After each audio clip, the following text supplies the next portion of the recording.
Our group consists of four members. Firstly, my name is Nur Shamim Izzati binti Aaron. My name is Nuri Nadia binti Ahmad Zainuri.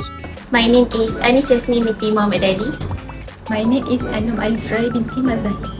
The Social Security Organization, SOSO, known in Malaysia as Pertubuhan Keselamatan Sosial or PERKESO, is a statutory body established by the Employees Social Security Act 1969. First, I will talk about the purpose of the law. SOSO provide comprehensive social security protection for employees and their dependents against work-related injuries, occupational disease, invalidity, and death. This protection through two primary schemes, which are employment injury schemes and invalidity schemes. All Malaysian citizens and permanent residents who are eligible employees must be registered with SOSO. The rate of contribution is capped at the monthly wages ceiling of 6,000 ringgit. Only workers with an employer and employees relationship are covered under this act. Besides, under the Employees Social Security Act 1969, workers can be divided into two categories, which is those who are covered under the act and those who are not covered. Under the Employees Social Security Act 1969, several groups of workers are protected by SOSO. The first one is private sector employees who work under a contract of service are covered under the Act. This includes anyone who works for a company or business in exchange of wages of salary. They may be employed on a full-time, part-time, temporary or contract worker. As long as there is an employee-employee relationship, these workers are protected under the Act. Next, apprentices are also protected. Apprentices are individuals who are learning a skill while working for an employer. Even though they are still in training, they are considered employees under the law. Because they face the same risk of workplace accidents and injuries as other workers, they are entitled to protection under SOSO. The third one is contractual or temporary employees working in government departments or statutory bodies are included under the Act. These workers are hired on a contract or temporary basis, are not permanent staff. Since they have an employee-employee relationship similar to private sector workers, they are covered by SOSO. However, permanent government employees are not covered under this Act. Lastly, foreign workers who are employed in Malaysia are also protected, but only under the Employees Injury Scheme. If a foreign worker suffers a workplace injury, an occupational disease, or a work-related accident, SOSO will provide medical treatment and cash benefits. Employers are legally required to register foreign workers and make contribution on their behalf. However, not all workers are covered under the Employees Social Security Act 1969. Some groups are specifically excluded from this act. First, permanent federal and state government employees are not covered. For example, a permanent civil servant such as a government teacher or officer is protected under separate government pension and benefit schemes not under SOSO. And the second one is domestic servants are excluded from this act. This includes workers such as maids, nannies, or household helper who work in private home. Their employment is considered private household who work and does not fall under the SOSO framework. And the third one is self-employed persons are not covered under this act. For example, a food delivery rider who works independently. Because they don't have an employee-employee relationship, there is no employer to register or make contribution under this act. They may be protected under one separate SOSO scheme. Lastly, the spouse of sole proprietor or business partner is also not covered. For example, a wife or husband who helps in a family business without a formal contract of service is not considered an employee under this act.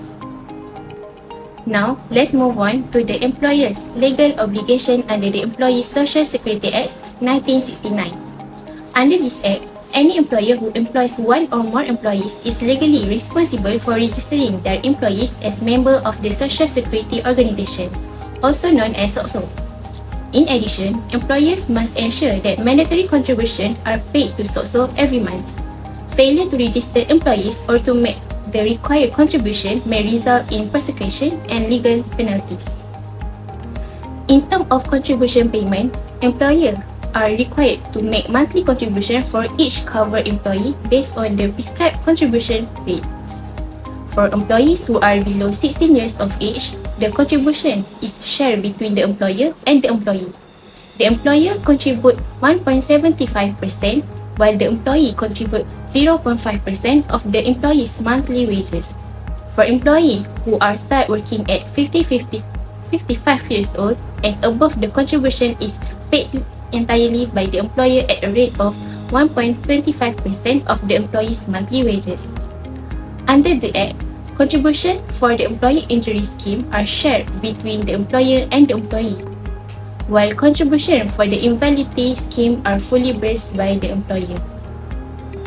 Apart from contributions, employer also have a responsible to report employment injuries and disease. The Act requires employers to promptly report any employment injury, occupational disease, or death that arise out of and in the course of employment.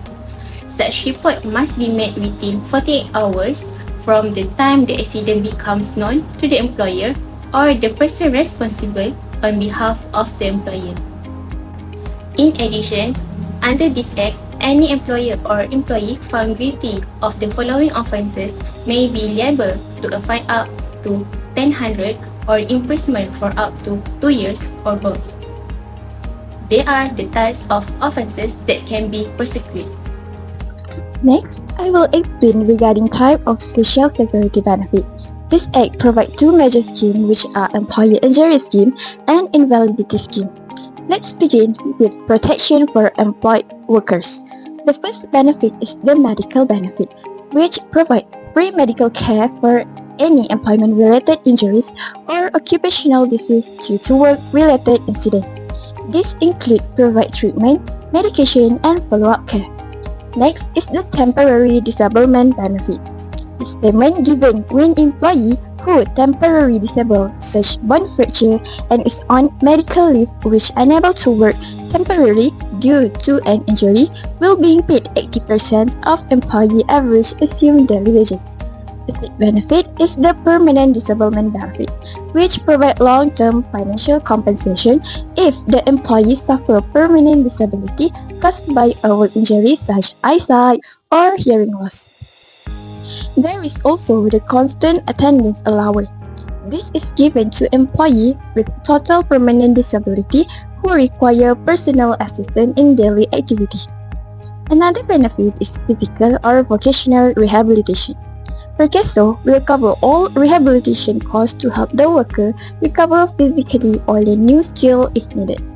For dependent benefit, which provide financial support to the family if the worker dies due to employment injury, they will be paid 90% of average assumed daily wage of deceased employee. The funeral benefit amount 3,000 ringgit to help family with funeral expenses if the worker passes away because of employment injury or while still receiving permanent disablement benefit. Lastly, the education benefit where Perkeso provide education loan for financial assistance to children of assured person who die because of employment injury or are receiving permanent disablement benefit. Now, moving to invalidity scheme. This scheme provides protection who suffer from invalidity or death due to cause not related to work. The first benefit is the invalidity pension.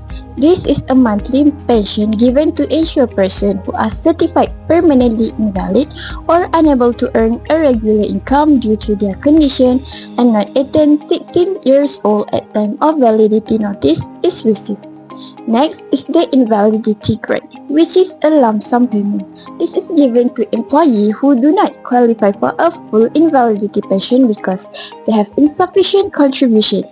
Next is a survivor pension. This is paid to the dependent of an insured person who was receiving the invalidity pension and has passed away. There is also the constant attendance allowance, which is provided to ensure individuals who are severely incapacitated and require someone to assist them in daily activity, which they will receive 500 ringgit per month. The scheme also covers physical and vocational rehabilitation, including medical treatment and dialysis costs. Perkeso support these expenses to help affected employees recover or adapt to new skills. The funeral benefit is also included, provided 3,000 ringgit to help cover funeral expenses if employee dies from any cause. Lastly, the education benefit provide educational loan or assistance to the dependent children or an insured person who died or is receiving permanent disablement benefit. For foreign workers, the protection is almost fully similar to employed workers except of several benefits, where only physical rehabilitation scheme facility is provided and no education benefit is provided. For funeral benefit, maximum benefit payment is 7,500 ringgit, including cost of repatriation of remains or ashes to the country origin. But if burial takes place in Malaysia, 3,000 ringgit will be paid, and the rest similar to employment injury benefit scheme for employer workers. Then what I explained in employment injury scheme for foreign worker also can be applied for invalidity scheme for foreign worker, where the physical rehabilitation facility and funeral benefit is given, but education benefit will not be given. The rest benefit is similar to invalidity scheme for employer worker.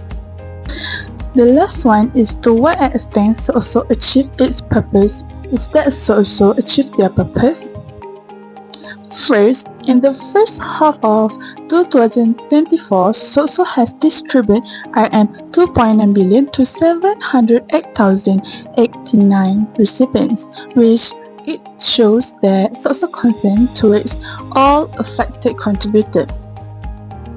Second, SOSO has handled 1,238 return to work, which also known as RTW, motivation cases, and from the total 827 successfully returned to work, which means they can generate their own income through entrepreneurial activities. And the third, SOSO has increased their salary ceiling from Rm 4,000 to Rm 6,000 per month, which people that salary below than Rm 6,000 per month must have their SOSO contribution.